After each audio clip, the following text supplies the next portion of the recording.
Is my screen visible? Priya ma'am, can you please confirm? Yeah, your screen is visible. All right, thank you. Very good evening, everyone. Thank you for joining in for today's session. So, welcome to the very first Hyperloop Masterclass, which is a session on levitation with Dr. Janardhan Kundu from IISc Bangalore. And this is one of the first lectures that Dr. Kundu would be taking on the topic of levitation.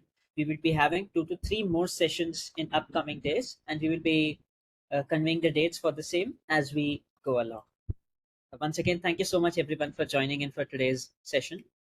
So, Professor Kundu has extensively worked on electromagnetic levitation systems. He has collaborated with Professor Richard M. Stephen on the maglev Cobra project and has garnered various degrees from uh, important and prestigious institutes across India. His research areas are particularly electromagnetic levitation, nonlinear control, optimization, and adaptive control. Apart from that, apart from serving on various IEEE committees and chairing few of them as well, he has been awarded the second prize at Young Scientists Meet in IISF 2015 at IIT Delhi. With all of these accolades and accomplishments, Professor Kundu is here to share some of the highlights from the work that he has done and the field of electromagnetic levitation that he has worked in, which hopefully help all of the teams participating in GHC to take inspiration from and actually incorporate those learnings in building their systems as they gear up for the competition. Professor Kundu, thank you so much for joining in today, and over to you. Thank you so much again.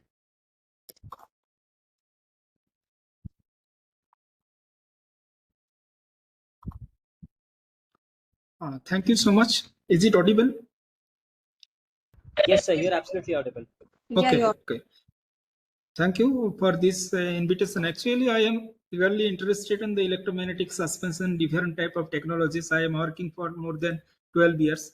So basically, it is very interesting research areas nowadays. I am sharing my screen.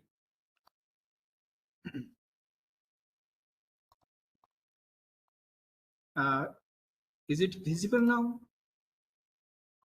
Yes, sir, your screen is visible. Okay, okay. So, so all of you are means familiar with the electromagnetic suspension systems, I think. Okay, let me tell you that suspension systems means to keep a steel object or any type of ferromagnetic material in the space without any touch, without any contact. So it is very interesting that we are eliminating the gravitational force. But before going to that, I must say that there are four fundamental forces in the existence. One, we know electromagnetic force that we are working in the electrical engineering, or electrostatic force, similar, same things. And second is gravitational force. Third is the nuclear force, and the force generates from the dark energy. Nowadays, scientists are telling. So basically, in the suspension systems, we work on the gravitational force, and we eliminate that gravitational force with generating some electromagnetic force or some superconductor magnets. Finally, we are eliminating the gravitational force. So, in science of point of view, if you see that gravitational force is very weaker force than the electromagnetic force, means the Earth is so big, its radius is so big, but we can hold a object in space without any touch, because the gravitational force is very weaker force than the electromagnetic force. And if we compare with electromagnetic force and the nuclear force, then nuclear force is the strongest force, means stronger than the electromagnetic force. So gravitational force is the weakest force among all the fundamental forces exist in this existence. So basically, we are working on we are generating electromagnetic force, and we are eliminating the gravitational force. Means at the operating point, it will be balanced, means zero gravity. So if we work on different type of, means mass and geometry is very important in suspension systems, suspension or levitation systems, because the mass is totally mass is dependent on the coil design, electromagnetic coil we are designing. And geometry is important because reluctance effects. Actually, we are generating the electromagnetic force, and we are stable. We are making them stable using the minimum reluctance path. Means reluctance effects is important, and reluctance is dependent on the geometry of the object. If you see, I started in 2013 with a spherical object, and steel spherical object means steel object spherical, or this object has a advantage from physics point of view that center of mass equilibrium point.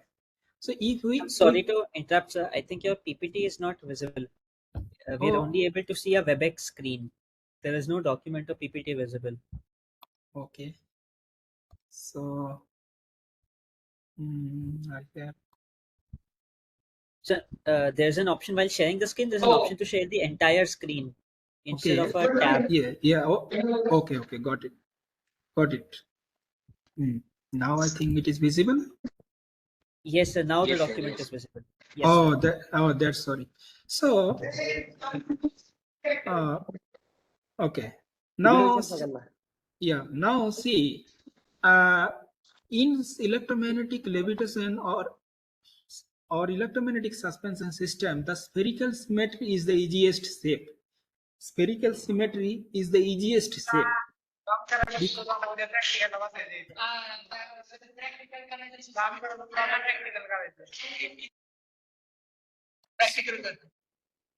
I think all of them. okay.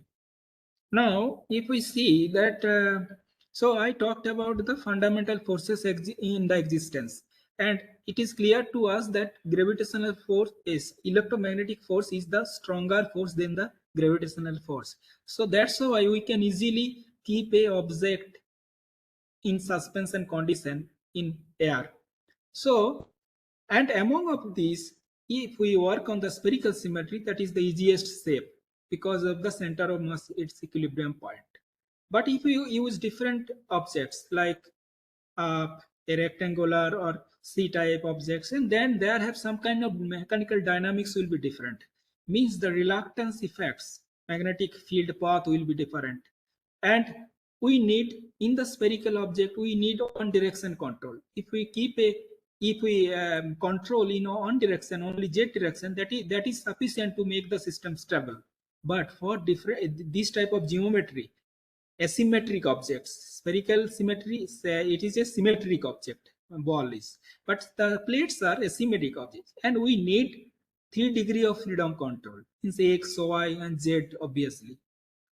So this type of, now mass is also important. Why? Because if for the larger mass the mechanical inertia will be higher, and for the smaller mass the mechanical inertia will be slower. So once the system is stable, then to make the system is unstable, to make the system to be unstable, it is difficult. But once it becomes unstable, then to bring back is also difficult. For larger masses, these problems we see.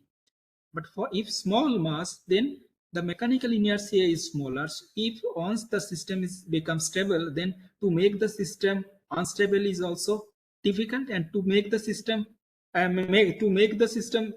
unstable is also difficult, and to bring back in the stable position is also difficult for the larger masses. But for the smaller masses, it's an advantage. And see this type of suspension systems, and nowadays electromagnetic suspension is used in the active magnetic bearing, where the rotor of the motor is connected with a thrust disc, and then axial bearing, using axial bearing we can control the z direction, and using radial bearing we can control the x, y direction. So finally we make the rotor without any touch, means not a touchdown bearing was also there. So we can increase the rotating speed by eliminating the friction through the bearings. So electromagnetic bearing nowadays are using for high speed rotating machines. And maglev vehicle, like we know all know that attraction type, repulsion type, and superconductor magnet based suspension systems are there. So different type of suspension systems we can generate. So basically, this is a traction type maglev vehicle where four electromagnets are placed in the corners and one C-type plates are there where four electromagnets are placed. And this brown is the track. This is fixed. So when this electromagnetic force will be generated through this gap, means we can, if we can attract and then we can control, then the whole body will be up. And finally, this is attraction type levitation. And similar type of levitation we can do using four electromagnets placed and four steel objects are placed in the corners, and then we can generate the electromagnetic force and we can control the electromagnetic force and we can levitate. So mass, my first slide shows that how mass and geometry effects in the suspension systems. And so if you see one video, I can show you, because this is my introduction of my lecture. So I am just starting from the initial basic fundamentals of the electromagnetic suspension systems. Now see, uh, this spherical object is levitated and only one direction control is sufficient. Which direction? This direction we are controlling, Z direction, and using a electromagnet. So electromagnet is I-type core and this is spherical ball, and we are using one LDR and bulb. Okay, this is the simplest feedback arrangement. And when bulb light intensity increases, then the resistance in the LDR decreases. When light and intensity decreases, then the resistance in the LDR increases. By this way, one feedback arrangement is done, and using a proper controller like we used here is a lead compensators. We can use PID controller also, so we can make it stable. And one loop control means position controlling is sufficient to make the system stable. But when the geometry is different, then we need 3-degree freedom of control. Here, only single degree Z direction control is sufficient. But many things I have to tell you, because this is very large topic. And for this ball, how can we make the system sensitive? Because very sensitive setup and robust setup, any kind of parameter uncertainty will make the system unstable. So there are many uncertainty and many conditions for instability, because the sensor noise from the mechanical side, if some disturbance come, from the electrical side, if some disturbance come, sensor noise, actuator saturation, then from the electric power supply fluctuations. And what is the main point is that we are linearizing the model at a particular operating point. So when we are linearizing the model at a particular operating point, the controller will validate only a single operating point. At that point, we have to put the object to be stable. So that is a problem, because the force is highly nonlinear. In the open loop system, force is highly nonlinear, and we have to make stable operating. We have to make a linearized point. We need a operating point from where we get from the inductance plots. So once the mass is fixed and the geometry is fixed, and then we come for the coil design. Coil means actuators. Then, because this is kind of mother and child relationship, so what is the dynamics of that object we are trying to levitate, and accordingly we have to design the coil. So there needs some kind of synchronization. So once we know that this mass is known for us, once the mass is known for us and the geometry is known to us, then we can go for the coil design, and accordingly we have to estimate, or we have to evaluate the parameters. Most important parameters is the inductance air gap profile.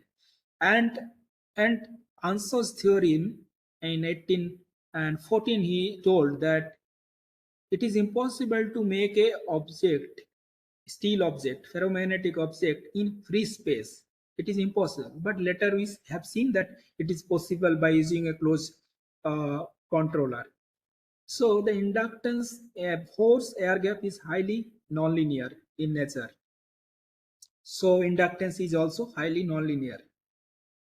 So we have to make a suitable operating point where the object can be stable. And the suitable operating point must come from the inductance profile. And inductance profile, I will most probably, I will tell in the next session how these parameters is evaluated from a suspension systems. And from that parameters, we have to take a operating point, and then we have to linearize the model, because force is highly nonlinear. So linear is the model. And then we have to go for the controller design. And feedback arrangement we can do many ways. Here LDR and bulb is there, so we can use IR LED and the phototransistor pairs, or the inductive proximity sensor, or the eddy current sensor. So different setup has different type of coil design and different type of feedback arrangements. Now if I show you asymmetric object, because spherical object is very easiest to levitate, but when the object is a flat plate, okay, when the object is a flat plate, then we need different type of coil structure. So here it is a C-type core, or a flat plate, or C-type plate. And the feedback arrangement is also different. Feedback arrangement is the IR LED and phototransistor pairs in the X and Y direction, and the Z direction, the inductive proximity sensor is there. So by this way, we can make a 3-degree freedom arrangement, and we can make zone, and then we can go for the controller design. So my point is that for different of geometry, different type of structure will be there. Okay, and also if we know the mass is important. And when we are going to design the controller, then force is coming from the mu naught n square Az by z to z. So mu naught n square Az by, so cross sectional area of that core, that is important, and the number of turns. So if we increase the number of turns, then if MMF is constant, then we can increase either the number of turns or the current. But so if we want to reduce the current, because finally we have to provide this through the linear amplifier or the power converters. So finally the electromagnetic coil will be controlled through a converter or linear amplifier. Linear amplifier means we can use transistors, driving circuit as a finally transistor, or power converters, because if the weight is too high, then we need power converters. So for this, so the cross sectional area of that core of the coil, that is important, because that is finally generating the force and the number of turns. If we need the power converter to be current rating should be lesser for the power converter, then we need number of turns should be more. And but the problem is, if number of turns is more for a specified force means the mg that we want to levitate, mg of the steel platform or object. So mg, so that force, if number of turns is more, then the inductance will be more, so the response will be slower.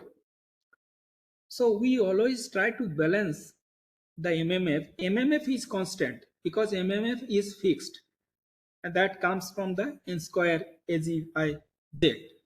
But once MMF is constant, then we have to decide the MMF means number of turns into current. So number of turns into current. So now we have to decide that current, what should be the current rating of the coil, and what should how much a number of turns we have to provide.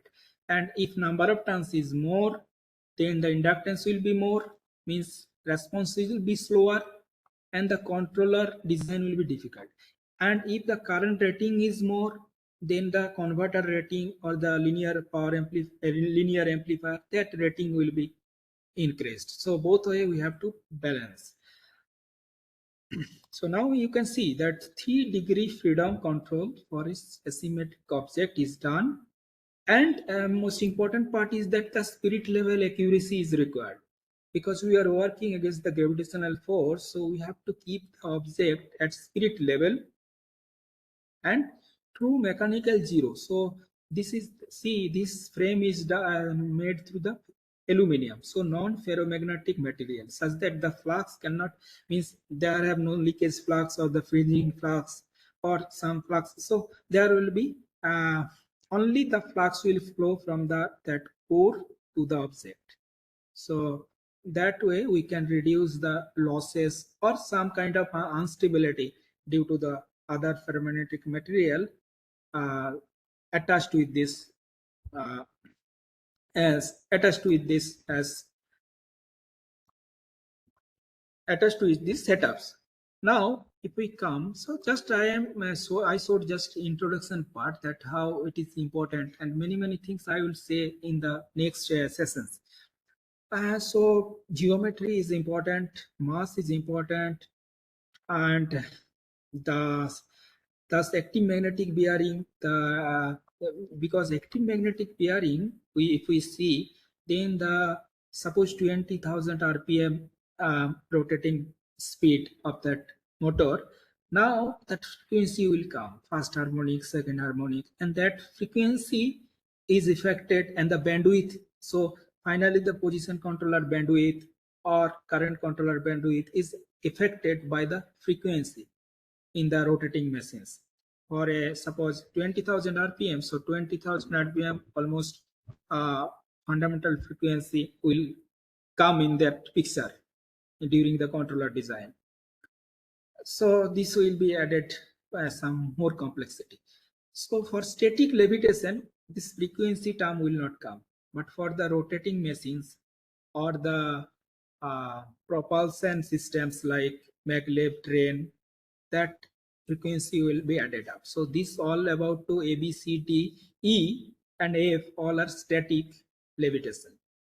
And dynamic levitation, different dynamics will come. Okay. Now if we see for a spherical object, the flux lines will be generated from the core, I-type core, and for spherical symmetry, we need a I-type core. We cannot use C-type core or different type of cores. I-type core is the best. Now the flux lines are generated, and these flux lines are passing through this way. So it is getting 4 different paths, magnetic paths: A1, 2, 3, and 4. So 4. Why this is ferromagnetic? Because we want to give a closed magnetic field path. We could do a I-type core and spherical object, but it is not possible.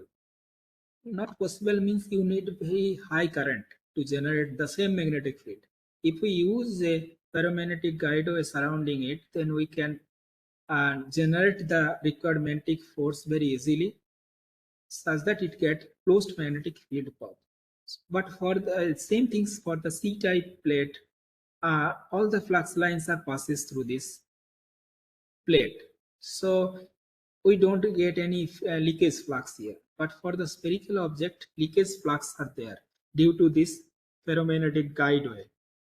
But we cannot eliminate this ferromagnetic guide wire, because otherwise we will not be able to keep a closed magnetic field path. So advantages and disadvantages there.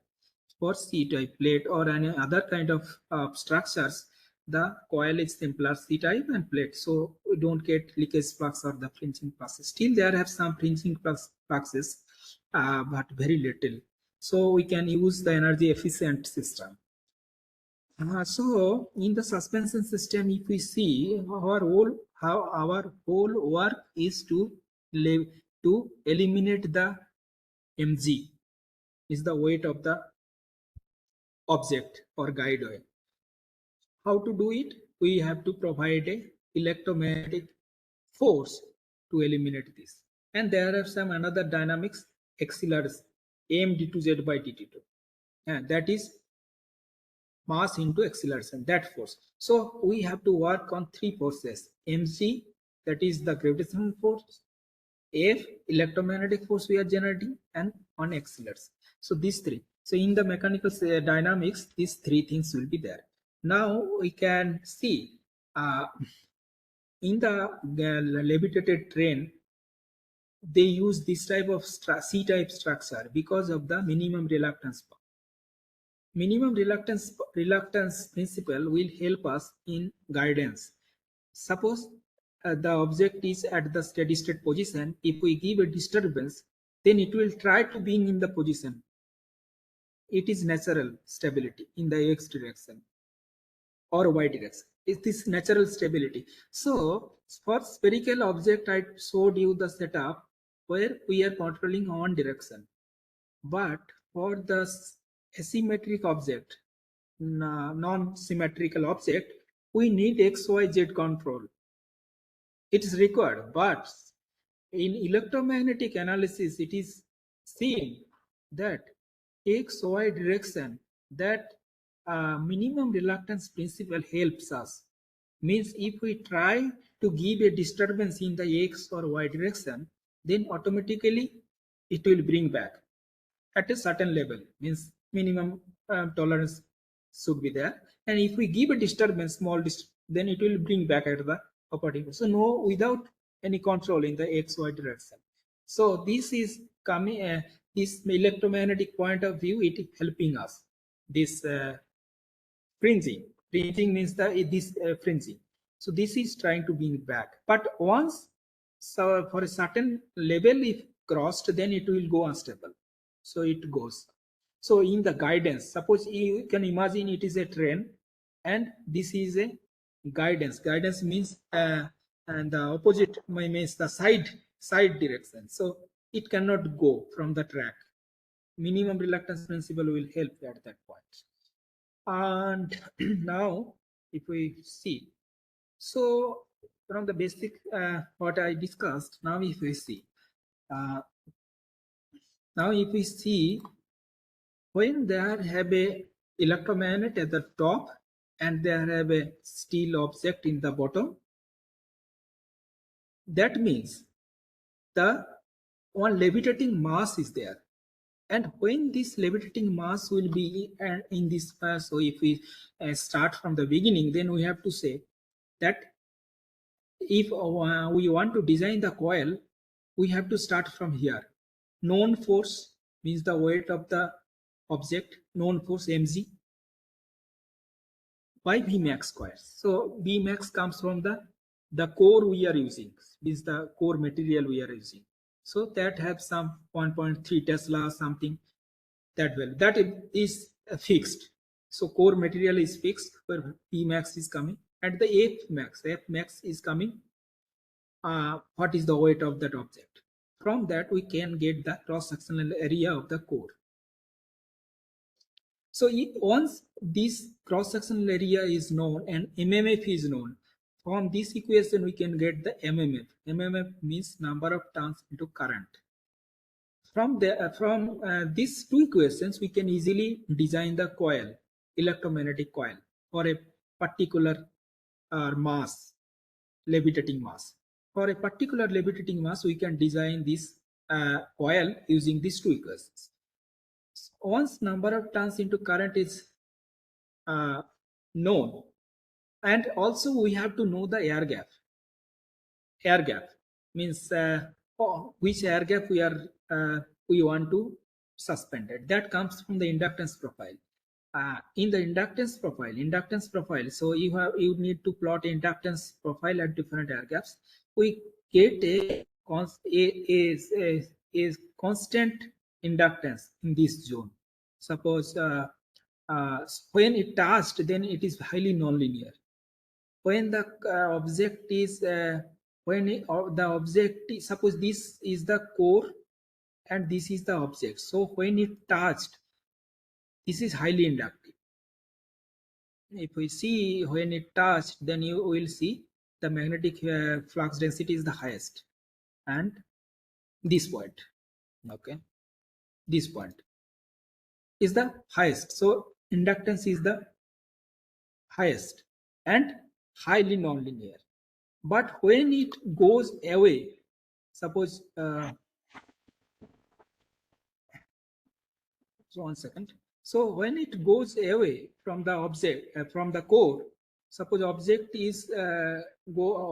goes away from the core, then we get a inductance is gradually decreasing, but it is a nonlinear relationship. Actually, if we see in the electromagnetic suspension system, force come from the inductance. F equals to nothing but half I square dl by dz, rate of change of the inductance. So actually we are generating the, we are giving current, we are getting the magnetic field, and finally we are getting mechanical force. So current, electromagnetic energy, electrical energy, magnetic energy, and then mechanical energy. But through the inductance, So inductance is nothing but the half I square into rate of change of the inductance, means half into half I square means current we are providing through the coil. So current square into dl by dz, rate of change of the inductance. So then we know the dl by dz, and so from there we can get the operating point. Suppose this is the constant zone from 0.4 mm to 1 mm. This is the constant zone. So when it is very near to the object, is very near to the coil, then we get a highly nonlinear zone. We cannot make it stable. We can make it easily stable in this constant zone. So for this coil and for this object, this is the inductance profile, and from this inductance we can take a operating point from, then we can linearize the model, because we need a operating point. So if we know the operating point, we can easily calculate the, we can get the Ni from for a particular mass, means mg. So mg is known and air gap is known, means by the both the way we can do. Actually once the coil design is done, then we can get the parameter, or we know, so we take a operating point, suppose something, and then we can get the Ni and number of turns into current, and then we can go for the number of turns, how much number of turns is required. But main things is that if number of turns is more, then the inductance will be more, the response will be slower. If current is more, then the power converter or linear amplifier, that the rating will be more. So main things is that when we keep a object, we keep a levitating mass in a varying inductance. Why the inductance is varying? Due to the reluctance principle. So due to the reluctance principle, it will always try to be dynamic. So once the coil is there and your object is there, it will create a varying inductance. The magnetic flux lines will try to pull the object and touch the coil. So reluctance principle. So always it will try to keep a minimum reluctance path, and that will make the system unstable, and that will make the system unstable. So mg means the object we are trying to levitate, and that will itself become a disturbance for a single magnet based system. So this is a systems, and when inductance is varying due to the reluctance principle, so mg will be unstable. That's way the systems become unstable, and we need to control the systems at a particular operating point and to make the system stable. So we need a controlled current. And we at that point we have to give a controlled current such that that object stay at the operating point. So finally we are controlling electrical energy, but we are controlling the magnetic energy. Actually we are controlling the magnetic energy through electrical energy, and magnetic energy is unstable. because of that varying inductance due to the reluctance principles. So that reason the magnetic flux lines will always try to go up, and means it will be disorganized, and then it will be unstable. So the system will be unstable, and we need a controlled current through electrical energy. We will make the system flux lines, means constant flux at the operating point. So by this way, we have to give a controlled current, and this controlled current will make the system stable at the operating point. So different way we can check the field density, flux intensity, the flux linkage, etc. in different simulation tools are there. So, and when we are using linear amplifier, so finally we are using the controlled current of that coil.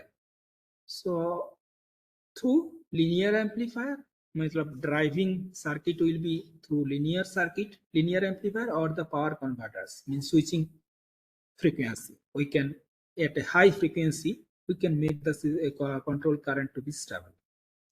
But system is very highly unstable system and very non-linear system. So for unstable systems, we are using controller, and for non-linear system, this linear, to avoid the non-linearity, we are linearizing the model at a particular operating point. And you can see for the spherical object how the magnetic field lines varies. So when it touched, then very highly non-linear nature. So this operating zone is the best if we use a linear controller. Control strategy is also very different, because we can use non-linear controller also. Different type of advanced controller strategies are there, but mainly in the maglev trains, I have worked two maglev trains. They use linearized model, a simplest model, linearized model. So at a particular operating point, we can linearize it. And this all about the what I showed you. All are single magnet-based systems. They have only one magnet and one object, and gravitational force is the bottom side. So we are creating the electromagnetic force in the top side, and we are making mg equal to the force generating through the coil. So F equals to mc. At that time we are controlling, and m into d2z by d2, that actually creates the problem. This also creates the problem, and it brings the system a second order. So these important parameters, m d2z by d2. All is about the single magnet based system. Now if we use double magnet based systems in active magnetic bearing, we can use double magnet based systems where two if we see, this is the suppose this is a axial bearing, thrust bearing. So this is 3D image. Now you can see the 2D. So one thrust disc is attached with the rotor of the motor. So the rotor is attached with a thrust disc, and around the thrust disc there is a circular electromagnet coil. This is a circular electromagnet coil. Okay. Inside this is the core, and inside this there have the winding. So, and in the middle there have the thrust disc. Thrust disc is ferromagnetic. Now this is the ferromagnetic thrust disc attached with the shaft, and there have a circular electromagnet coil both side, and this air gap will be controlled. So by this way we can control the z direction. So this is used in the axial bearing. So suppose some disturbance is there, we need a IB minus IZ current. IB is the base current. Base current means when it is stable. When it is stable, for static load we need a base current. Static load means all the dynamics if we consider, then there will be some static load, and that static load we need the base current. And base current, suppose at the static it is at the middle point, there have no disturbance, no fluctuations. We IB minus IZ equals to IB plus IZ, means the base current will be both. But when there have a difference, some disturbance is given, mechanical or electrical side, then some air gap will be added with this, and some air gap, suppose Z disturbance is uh, uh, is added with the systems, then we have to provide, finally we have to provide IB minus IZ current, and here IB plus IZ current. So some currents will be added with the other control coil, and some coils will be removed from the other coils. By this way, we can make the system stable at a particular operating point. So, but important point is that for the axial bearing we use for the Z direction control. If some shaft is, this is the shaft, this is the rotor of the, suppose, induction motor. So the rotor of that motor is connected with that shaft, and shaft at along the shaft there have axial bearing, and there have two radial bearing. So two radial bearing is used because mass balancing. Now, so one electromagnet, this color, second electromagnet, third electromagnet, fourth electromagnet.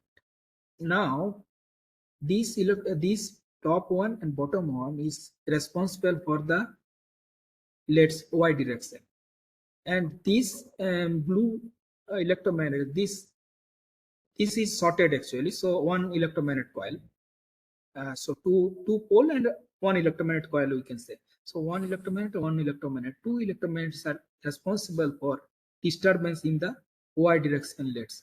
So these one and two electromagnets are responsible for x, these two for y, and this thrust coil is responsible for the z. So active magnetic bearing in high rotating machine, we used three bearing, two radial and one axial, and this thrust disc in the middle, it is attached with this shaft such that it can detect the z direction displacement, and accordingly the electromagnets, two electromagnets, so these electromagnets and these electromagnets will be controlled through some current controller. And there are lots of control strategy that I'll go in the next sessions, that how many control loops are there, because single loop control is not sufficient for this type of complex system, unstable systems. So single loop is not sufficient. Only spherical object is only one object where only one loop is sufficient. But rest of the objects we are talking about, we need two loop control. One is current loop and other is position loop. So two loop control is required. So if we, and the most interesting part for the single magnet based systems, the inductance air gap profile is highly nonlinear. But double magnet based systems, where we are using two identical coils, then if we control, then the linear profile we get a linear inductance profile because both are identical. So this is advantage of the double magnet based systems. If we can keep the same identical object around the levitating object, here levitating object is this one for a vertical, this plate. This is actually circular, this is 2D diagram. If we see, this is 3D diagram, so thrust is we are controlling. So here advantage is that we get a linear relationship, and linear relationship is always advantage. It has always advantage in any kind of systems. So linearity, we can create a linearity through adding another coil, or this is called differential mode of operation. So we get a linear inductance plot. If we see the inductance, current, and Z plot, so we get at different and air gap, we can get, if we increase the current, then we get the inductance. But here we get, so inductance is not dependent on the current. So if we see the air gap is 0 mm, this line is the 0 mm, 0.1 mm, 0.2 mm, 0.3 mm, 0.4 mm, and finally 1 mm. This 1 mm means it touched actually, and This is 1 mm. When it touched, it's 1 mm. I'm taking this. Okay. So when it touched, you can see this 1 mm is not the gap. I am taking from the so 0 mm is the top bottom position is the 0 mm. Now it is 0 mm, and when it touched, it become 1 mm. That's where the plots is taken. So you can see that nonlinearity comes when it touched. Highly nonlinear this time. It's a highly nonlinear. Even we are not increasing, the current, when it is at the 1 mm gap or 2 mm gap, the inductance is not dependent on the current, so we are getting the straight line. We are increasing the current, but we are getting the inductance straight line. But when it just trust, then if we increase the current, it gives us a magnetic saturation, magnetic nonlinearity. So in this zone, we cannot make the system stable. It is very difficult because a nonlinear zone. So we can take a operating point in the linear zone. But my point is that still we can see, if we see the single magnet based system, it was totally nonlinear. But here we are getting only nonlinearity when it touched. But the rest of the points, means the most maximum zone, we are getting the linear zone. Only when it touched, that's points, only 2-3 points we are getting nonlinear. Rest of the what linear in the differential mode of operation. But when single magnet based systems, totally we are getting the nonlinear up to 0.6 mm. So we can create the linear zone, and obviously we don't use any operating point near the when it touched. So always operating point selection is important. And then the MMF, and from the MMF we have to design the coil, number of turns, and the current rating of the electromagnetic coil. And finally, we have to use the linear amplifier or the power converters. For if the mass of the weight is high, then we have to go for the power converters. But different linear amplifier is not efficient as power converters. We get best efficiency in the power converters.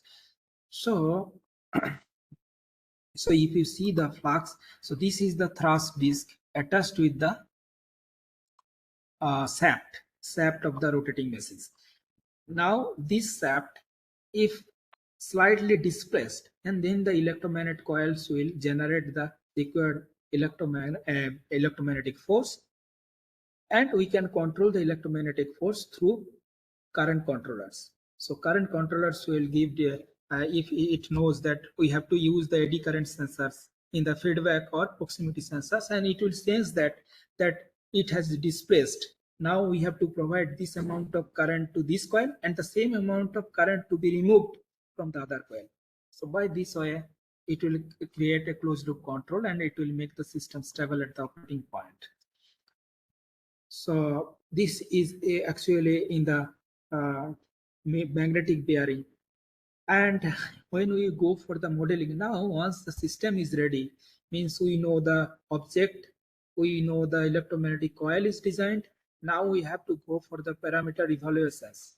And then if parameters are ready, then we go for the modeling, system modeling. Now in the system modeling, if we see the radial bearing, 3 terms are there. One is in the x direction. In the x direction control is done by these two coils, and y direction is controlled by these two coils, and z direction control or axial direction is controlled by these two coils. So for x direction, so modeling mathematical equation is this. For y direction, the mathematical equation is this. And for the z direction control, the mathematical equation is this. So 3 equation will come for the 3 direction, 3 x, y, and z, 3 degree of freedom. And you can see that the x and y, the mg is there in the equation. But for the z direction, mg is not there. Only the disturbance force and the acceleration in the z direction, and m in the, here m will be there, but the main mg will not be there in this Z direction modeling, but for the X, Y direction MGs. Why? Because main static load means the MG of the shaft with rotor also, with thrust disc also. Thrust disc is also attached with the shaft. So this whole weight is mg, and that mg will be taken care of these coils, radial 1 and radial 2. So mg is taken care of by these two radial bearing, and axial bearing is responsible for the, means this radial bearing will make the system weight. It will take care of the load of the weight or the weight of the object, and this z direction or the thrust bearing will take care of that z direction. So mg is not there, so important. So when we are going to model this z direction, then we don't have any mg, but mg was the disturbance. Here mg was the disturbance. Previously also I showed that mg becomes the unstable. Mg itself becomes the disturbance, so that creates the instability. Now mg is there, so we will get a instability. Here we will put a disturbance in the modeling plus minus z, such that we get the, now we don't get any ideal condition. Otherwise it will become an ideal condition. We will get the f equals to mg, means the already zero gravity, but not like that. We will keep a disturbance in the modeling. Here not required. It will come a unstable system, and then we will go for the system. So for so we are doing two things. We are making the system linearized, and we are making unstable system to stable system. How? Through the controlled current. We are controlling the current. If there are some disturbance, then the some amount of current will be added with this, and some amount of current will be removed with this. By this we will make a system as the magnetic fields to be stable at the operating area. Finally we are controlling the magnetic fields. And so if we use the linear amplifier means transistors in the active zone, then also we can make the system stable, because finally we'll have to drive the coil through some driving device, that is the transistors or the MOSFETs, switching devices, or the transistors, so we can make the system stable. And or the power converters. So power converters is a switching frequency, so we have to control the current at that stable operating point. So different type of power converters are used in the suspension systems, and they have some advantages, some disadvantages, and some different type of control structures are used.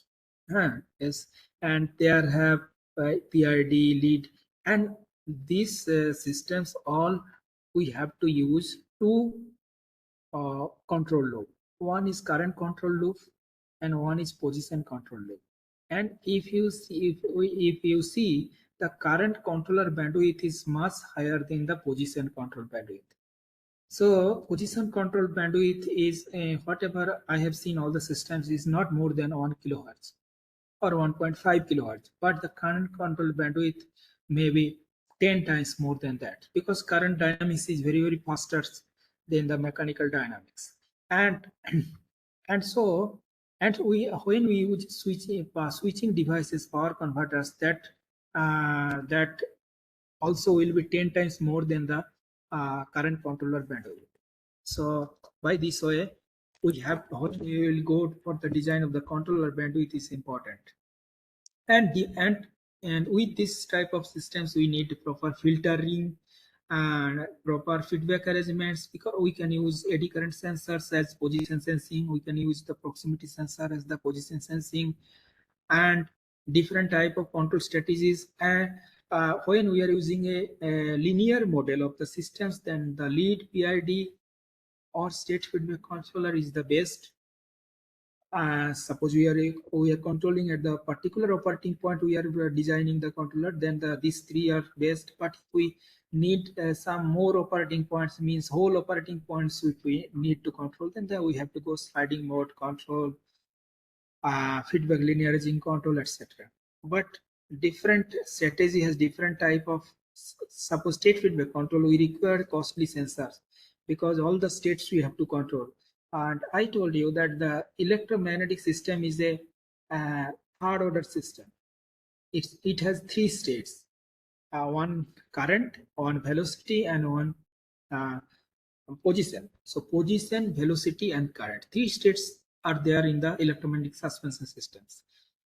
Because the mechanical dynamic, if we see, there are two states, the position and the velocity. And current dynamics means the electromagnet is nothing but the RL circuit. So RL circuit, there is one state is current. So current one, and position and velocity, three states, and three states we have to control. So we need a costly sensors, means velocity is added. Before that, what we are doing, it's a position feedback control, output feedback control. And for output feedback control, we need to control two sensors. One is position and one is current. Now in state feedback, we require another state is velocity. For that velocity also we need sensors. So this type of, and but the better stability and better dynamic response. Dynamic response means the transient and steady state both. So, but lead and PID, if we use in the outer loop, means I am talking about all for lead and PID the outer loop, because two loop control is must for linearized system, and in outer loop we can decide lead or PID. Inner loop we always use PI control, is current loop. Current loop is very faster than the mechanical dynamics. So electrical dynamics is much faster. So we need a PI controller in the inner loop, and outer loop there we can use the lead or PID. State feedback, there are three states. So three states has three different gain, and we can multiply that and we can use, but velocity is added with that. Sliding mode control is very uh, perfect for the nonlinear system like this type of sensitive and robust systems. But we need digital controllers, and digital controller is must. So this way, if we can go, then we can get higher bandwidth. And disturbance rejection and reference tracking. Disturbance rejection is done actually by the position loop, and the current reference tracking is done by the current control loops. I will go deeply in the later presentations that how control strategy is done and the how, but just overview I am telling right now. And different type of advantages of the converters. We can reduce the number of switches, uh, number of components in different type of converters, and asymmetric these converters is also efficient. We can use that for that switch based chopper. So if we see the basic principle of the suspension system radial bearing, here we get a force equals to half I square dl by dz. Dl by dz is the rate of change of inductance. Similarly, rotating machine also, in the switch reluctance motor, we get torque half I square dl by. So same equation it follows, because both are on working on the reluctance basis. And similarly here also we get a torque control loop, because torque is directly connected with the current, and current is faster. So inner loop is torque control loop, and outer loop is position speed control loop. Similar here also, we are controlling the air gap through PWM converter. We are using a PI controller in the inner loop, current loop, and the position loop we are using a position controller. This position controller can be lead or can be PID. And current controller is always preferable is PI. So two loop control is required for electromagnetic suspension system, except spherical symmetrical object. So here we can use inductive proximity sensor as the position loop, or the eddy current sensor. Eddy current sensor is the because of the high bandwidth. And similarly, so here 1 coil, 2 coil, 3 coil, 4 coil. So 1 and 2 is responsible for the x direction leads, and this is this 1 3 and 4 coil is responsible for the y direction disturbance. So if we draw the inductance plot, it gives linear relationship. Suppose this is going to this direction. So if this mg means the movement, the shaft is going to this direction, we are getting the inductance is increasing, and same time this inductance is decreasing. If this shaft is if it tries to go upward direction, then this coil inductance is increasing, and same times the bottom is decreasing because this is going upward direction. If we by this way, we can get the inductance plot. So which direction it is going, we will get the inductance increases, and when it goes away from the coil, then it decreases, but we get a linear relationship. So this all the suspension system is based on the reluctance principle, and it is almost similar like the switch reluctance motors principle, because that is also same equation it follows. Here only theta angular movement, here only z, and here torque, here f. So by this way. Now inductance measurement is the most important parameters in the suspension system, because everything comes from the inductance. We cannot directly get the flux, or we cannot directly get the flux density.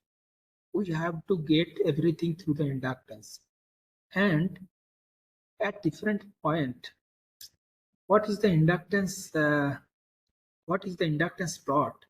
That actually is the number one priority for a suspension systems, and this is the most important parameter to get it.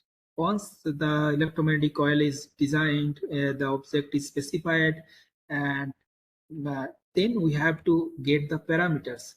And for accurate parameters, we need some kind of SE analysis we can do, where we can get the inductance. DC switched method, where we can get the inductance. And analytical method also we can get, but we have to consider fringing and leakage flux. Fourth is FEM analysis. We can. So this is important parameters. That's why we need very accurate and precise parameter evaluation methods. So for modeling, if we see for modeling, we need the inductance air gap profile and the current air gap profile. How much current it requires at particular operating point. So current air gap profile and the inductance air gap profile is the two important parameters from where we can start the modeling. So at a particular operating point, once everything is fixed, then we can go for the parameter evaluation. If we get the parameter evaluation, then we can go the modeling, and then if the modeling is done, then we can go for the controller design. And if the controller is done, then we can test the setups. So by this way, we have to go for step by step. Now today I thought that I will say something on this maglev train that we are working. Actually, this is a very high-speed train, maglev Cobra. It is in technology readiness level 10. If we see this small video, I think the whole maglev vehicle is suspended at 10 millimeter air gap. And this track is very costly because permanent magnets are there.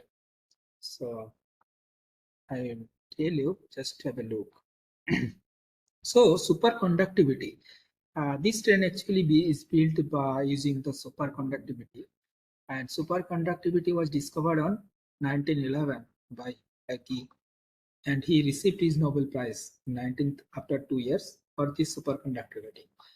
So in the superconductivity, because in the suspension system there are many topics that is unfolded till it is in the under the research.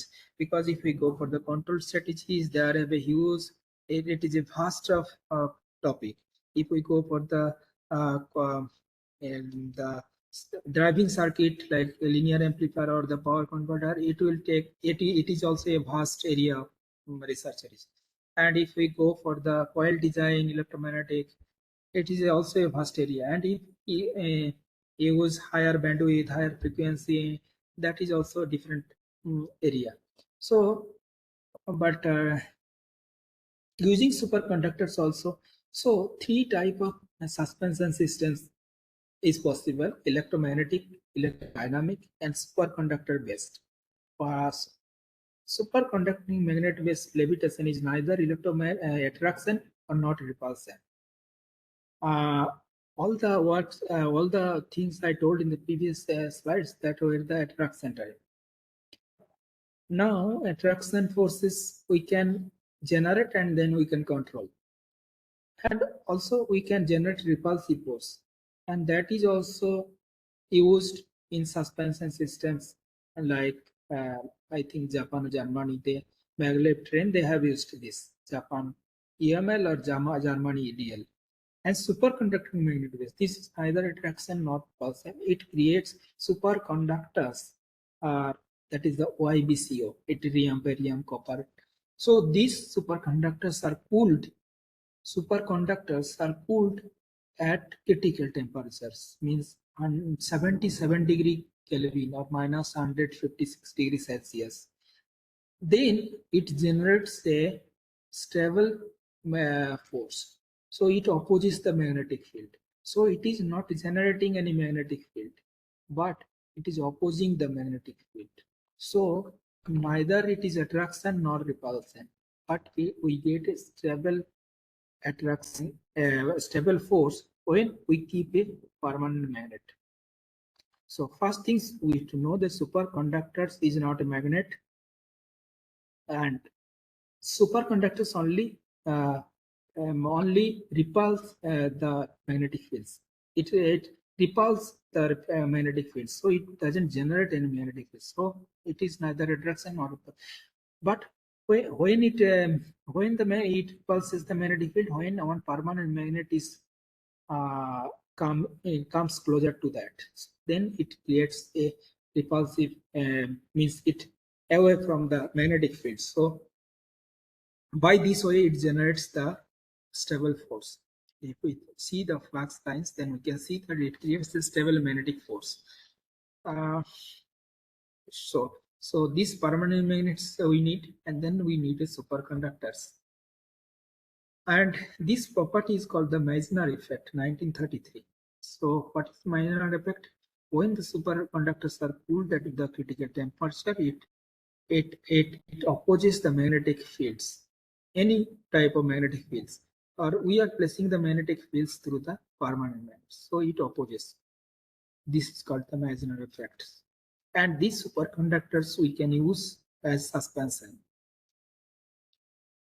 Now I think that lots of mathematical modeling, lots of simulation, lots of stability analysis, controller design, that was very vast area. So many undergraduate master degree or some research students cannot understand this, but this drawing easily anyone can understand that very simple things, that permanent magnets are placed in the guideway along with the iron actually. So iron and permanent magnet both are side by side with a long track, permanent magnet. So permanent magnet is costly, so track is costly. And the cryostats. So the superconductors are placed in this, inside these cryostats. These cryostats. So 24 cryostats, such cryostats are attached with the maglev vehicle. And one cryostat can generate a, or can support a force of 2250 Newton. So equivalent to 2 to 5 kg mass. So at a particular operating gap, 10 mm, at a particular operating point, means 10 mm air gap, suppose the air gap is fixed, then we can, and this cryostat actually, the cryostat design is also a very big topic. So I will not go for that cryostat design, how it is done, and for how for generating this force, what will be the design, that is very complex. But this crash state can generate can support a force of 1,000 Newton. So if we know the weight of the car or the maglev vehicle, then we can design the crash states, or we can design the crash states fast, and then this crash state can support this force. So how much should be the weight of that uh, vehicle? By this both the way we can design first crash state then the vehicle, or the vehicle first then the crash state. But one crash state can support this amount of force or 100 kg mass, so we need 24 suppose crash states. Suppose the weight is more, then we need more crash states.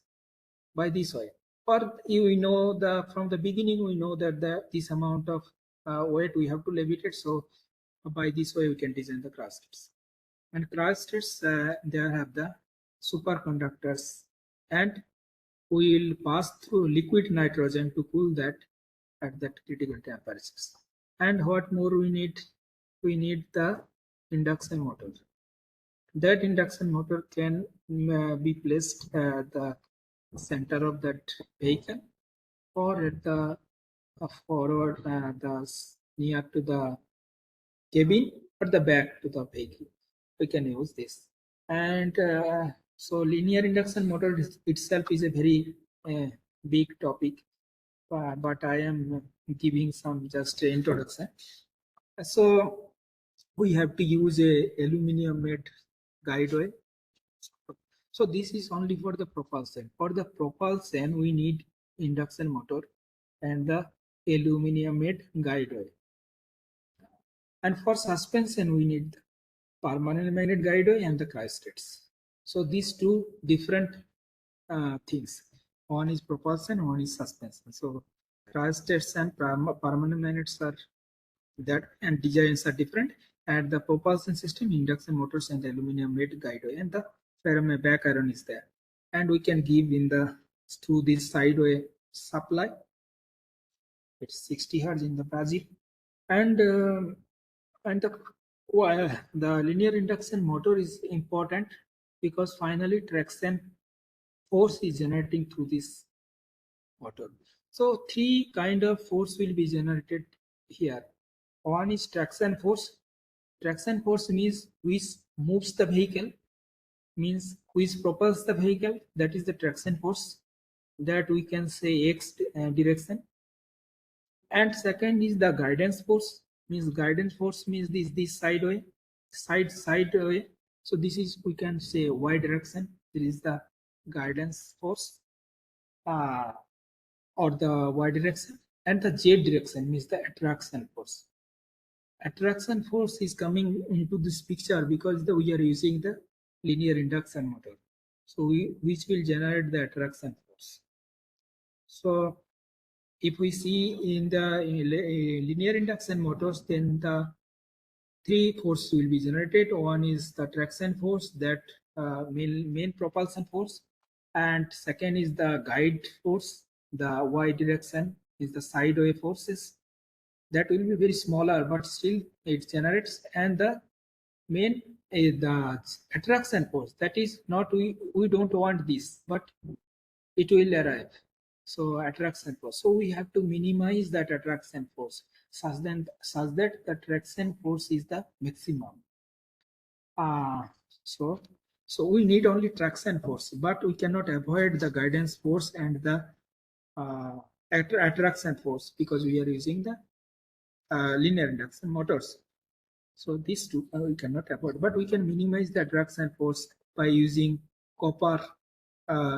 In this, we have used aluminum. We can use also copper with back iron, such the copper has the low resistivity. Okay, so that design part is very complex, so I will not go on that side. Just we can use two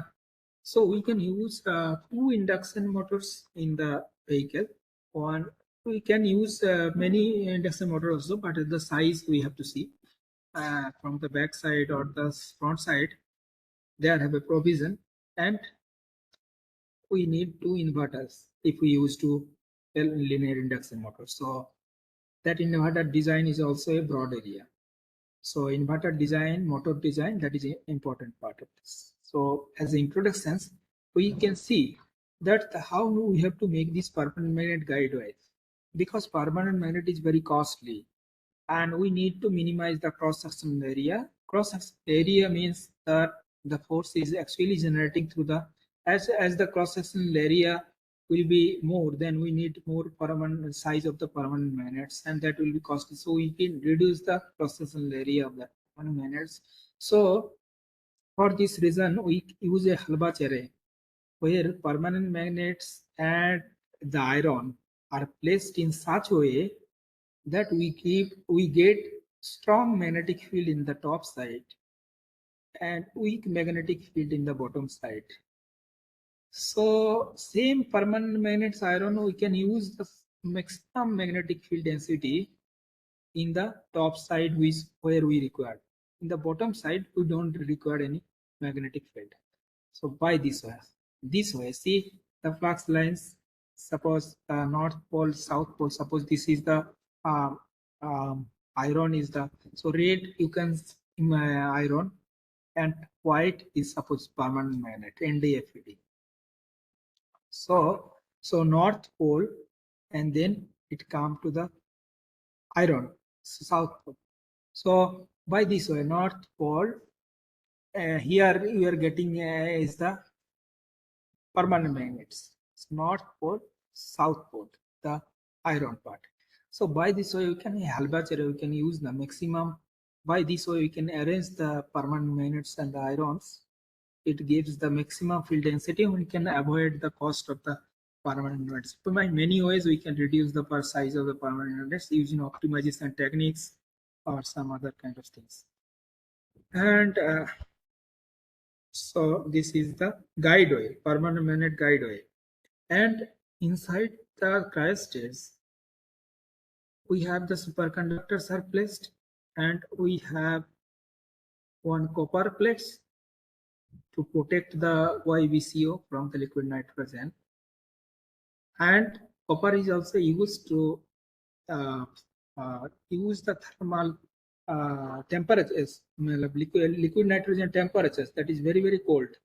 It is very, very low pressure, means minus 156 degrees centigrade. At that very low temperature is passed through this copper, because copper is a very high thermal resistivity, and that is passed through the superconductors. And liquid nitrogen is continuously we have to flow to cool the superconductors, because superconductors will act only in the when it is cooled at the critical temperature. So we have to cool through the liquid nitrogen, and we need a vacuum chamber, and such that the to protect that whole system, because ambient temperature should not affect, and ambient temperature should not affect the critical temperatures. Means to maintain the temperature at very low, we need to protect from the atmosphere also. So we need a vacuum chamber, and then this arrangement inside the cryostates, and this arrangement in permanent magnet guideway. We need a very strong magnetic field in the top side to reduce the cost. And finally, we need two inverters if two motors are there. So three-phase induction motors, and this induction motor is let's 1.27 meter actually its length, and we can use 54 coils. So one pole is 6-pole machine, so we can use 9 poles per pole, and per coils we can use 13 turns. So this is distributive winding. So by this way, we can design the induction motors. The current ratings and the design are very complex. So this is the overall actually view how superconductors are used to suspend the whole vehicle. And once it is suspended, then we can use the propulsion system through the induction motor and the permanent aluminum guideway. And then we can do different kind of study also, how we can reduce the traction force, because that is undesirable, and how we can use the decurrent effects at the high frequencies, because eddy currents, if eddy currents generates to the back iron, will give a repulsive force, and that actually we want. That actually helps us. So that repulsive force due to the eddy current through the back iron, because eddy current will generate only at the high frequencies. Low frequency it will not generate. So at the high frequency eddy current will generate, and that will give a uh, that will give us a repulsive force, and that repulsive force actually add with the main force. So any type of repulsive force, actually this repulsive force will help us, but this is coming from the propulsion system. So suspension system is different, but still it is helping us. That eddy current effects is helping us to get the to in the in the suspension system also. So at the higher frequencies, there are some advantages at high speed, but there have a problem of the windage losses also. So both advantages and disadvantages are there, and also we can use copper, and we have done different studies that copper is the best in this track, because the low resistivity, and it gives uh, laser attraction force, means low resistivity. So it gives the laser attraction force. Also, same time the attraction force also will reduce, but there have some kind of balancing methods that how much the width, or how much width of that aluminum or the iron, aluminum or the copper should be the width of this aluminum or the copper. So copper is good. So we can use different type of topologies. Suppose this is the propulsion system, where this is the primary of the linear induction motors, and this is the aluminum or copper with back iron. So this is overall propulsion system, and this whole suspension system, that is the permanent magnet guideway and the cryostats. So one line is this, and another line is also in the right side, and the middle there have the propulsion system. So middle is the propulsion system, and two suspension systems. And so this is the gap where what we want to suspend. But in the LIM, in linear induction motors, the primary and the secondary, there have also a gap. This gap and this gap may be different or may be same, because this is totally propulsion system and this is totally suspension system. So may be different or may be same. But in this case, we have kept same. So 10 mm gap, why we are choosing 10 mm gap? That is come from the cryostats and the permanent magnet guideway design. That what should be the relevant air gap for the suspension system. And this gap also come from the induction motor design, that what should be the gap. Because if we use a very high gap, then also it creates some problem. If very low air gap, if very high air gap, then attraction force will be lesser. And if we use very low air gap, and then the attraction force will be more.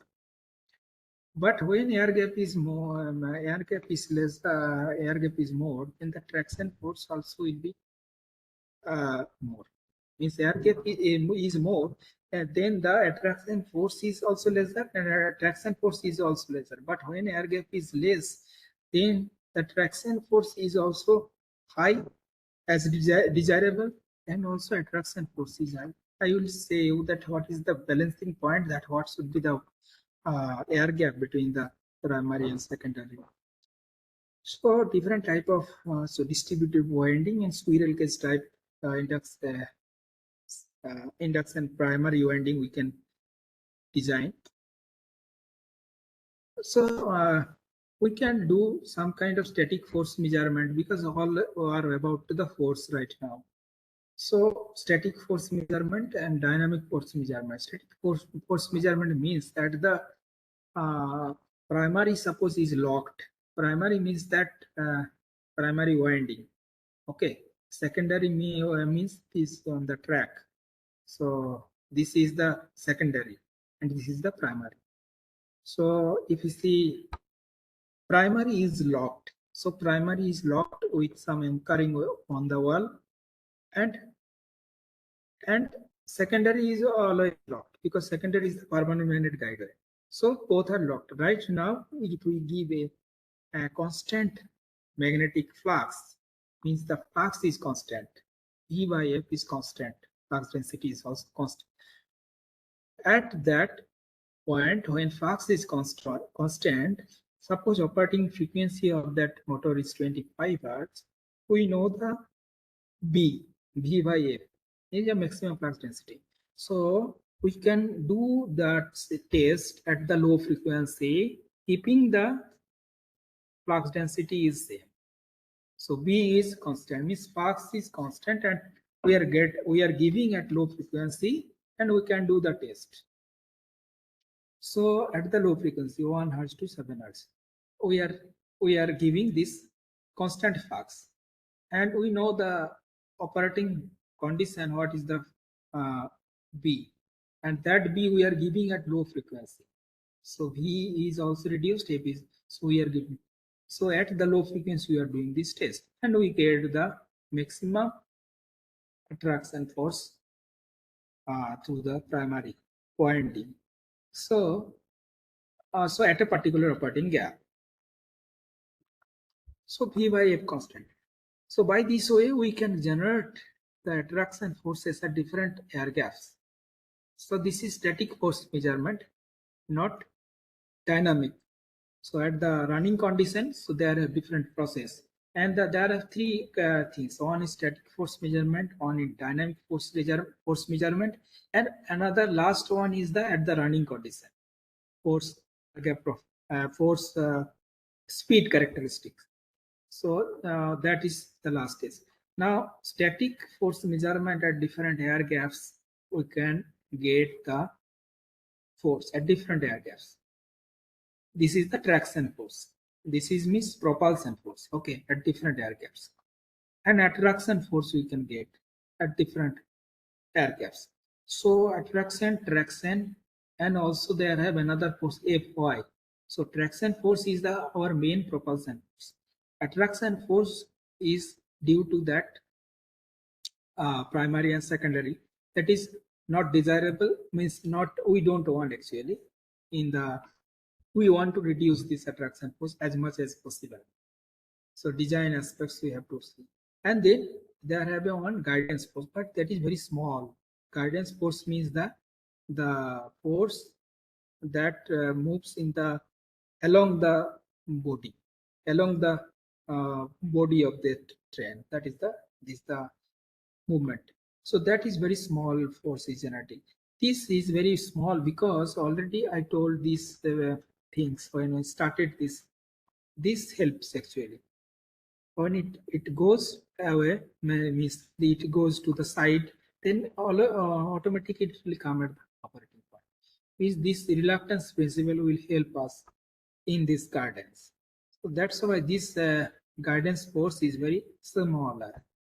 But the attraction force or traction force. So traction force is this one. Traction force and attraction force is this one.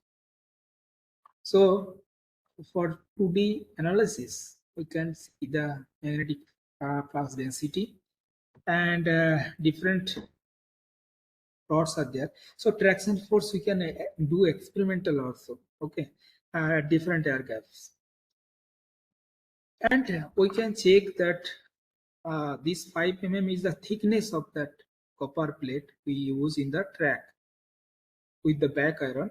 So we can use aluminum or copper, and also different thickness.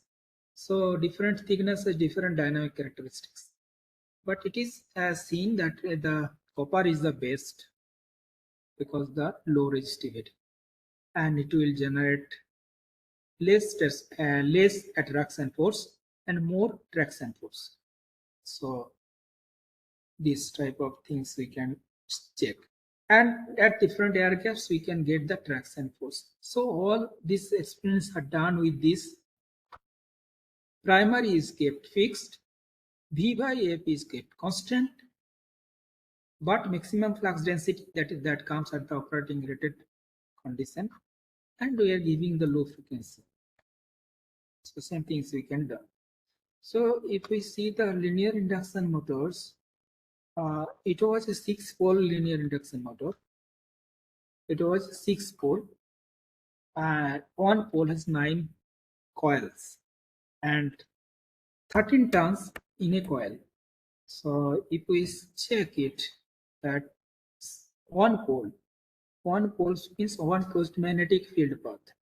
One pole, 2 pole, 3 pole, 4 pole, another 2 poles are there. So 6 poles. And one pole has 9 coils. 3, 3, 6 plus 3, 9 coils. And one coil has 13 turns. So it's a 3-phase induction motor. So we can arrange the distributive winding by such a way that we can get the maximum attraction force and reduce the attraction force. So the coil design is this 13 coil, and the current rating I will tell you later. So by this way we generate the poles, and the pole piece for this particular maglev propulsion system, say the pole piece 156 mm. So 156 mm into 6 pole. So that gives us the length of the primary winding. Okay. Now, if we see for the linear induction motor, if we use, then it gives the force speed characteristics. Obviously, we cannot go to the synchronous speed. We have to stop at the base speed. And if you know the basics, I think that you know that how induction motors works. So south pole and north pole will attract, and north pole and north pole will repel. So by this way, the traveling magnetic field will be in this way. So primary and secondary, the game is all about the primary and secondary, how we are generating the poles in the primary and how the poles are induced in the secondary. So this is the primary. We can say stator, 3-phase, and we can say the secondary, that is the aluminum made back iron, that is the secondary, and we are generating the poles in the through this 3-phase, and we are generating this 3-phase, and we are generating the induced poles in this back iron. So by this way, what happens that this north pole and south poles repel, attracts this way, and this north pole and north poles repels. So we can see that, and by this way we are able to synchronize that all the pole pairs, and we give say traveling magnetics. So the stator in the 3-phase AC, we are providing this systems, and but in the aluminum made secondary, that is the copper, we are getting the induced magnetic field. So main things is that in the 3-phase primary we are supplying. So this is the beauty of the induction motors. We are generating a traveling magnetic field as per our requirement. But it's also same like the rotating induction motors. It also gives the same speed force characteristics, and also it attraction force. So we can do two things. Attraction force can be minimized. And that we can minimize through the air gap increase. If we increase the air gap, then attraction force will be minimized. But at same time, the traction force will also be reduced, and high slip or the reduced values of B. But repulsive force can be improved through high conductivity layer, saying the aluminum or the copper, high magnetic field density, flux density, and thick conductive plates. So by this way, we can and improve the repulsive force. This true for the propulsion system actually. Means whatever primary and secondary we're using, so we can generate a repulsive force at high frequency, and that is actually a plus point. But main suspension is done by the permanent magnet guideway and the superconductors, but somehow it helps us at the high frequency. Good evening, sir. Sorry to interrupt you here. Perhaps I think we have extended some time beyond what we intended for today. Maybe we can continue from here in the next session, if that would be okay for you. Okay. Yes. Thank you. It's okay for me. All right, sir. If anyone would have any questions as of now, we can definitely have a small Q&A session for a few minutes. If not, we will anyways be coming back with a few more sessions on that, and you can definitely ask your questions in the upcoming sessions as well.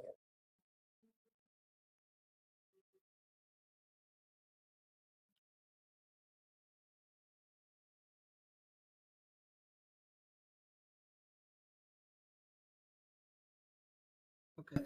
Just give me a feedback that should I speak on the basics or the very because directly I gone to the maglev vehicles, but should I speak more on the dynamics of the suspension systems? Sir, I think others can also pitch in their feedback, but I think for the introductory session, specifically, this overview of how things are implemented in maglev gives a end goal of how things are being implemented. But maybe for upcoming few sessions, since students will be actually from scratch designing their magnetic suspension, the hardwares as well, they'll have to determine the inductances, etc., model them, come up with their own controllers for that, and go about controlling them. So perhaps maybe summarizing this overall large picture of how they are implemented in maglev, we could perhaps spend more time on the design and few important technicalities or caveats that they can take care of while designing the systems. Perhaps I think that might be of more interest for the teams. Okay. Yes. Okay. Thank you. So there doesn't seem to be any question from the teams right now. Maybe we'll have one more Q&A session at the beginning of the next session as well, so that if there's anyone who would have any questions, they can take it up there, perhaps.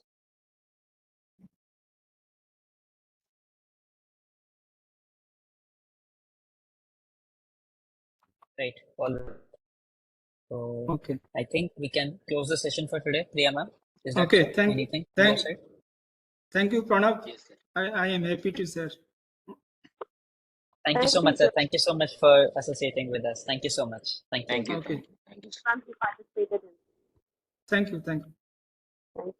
Good day, everyone. Bye bye.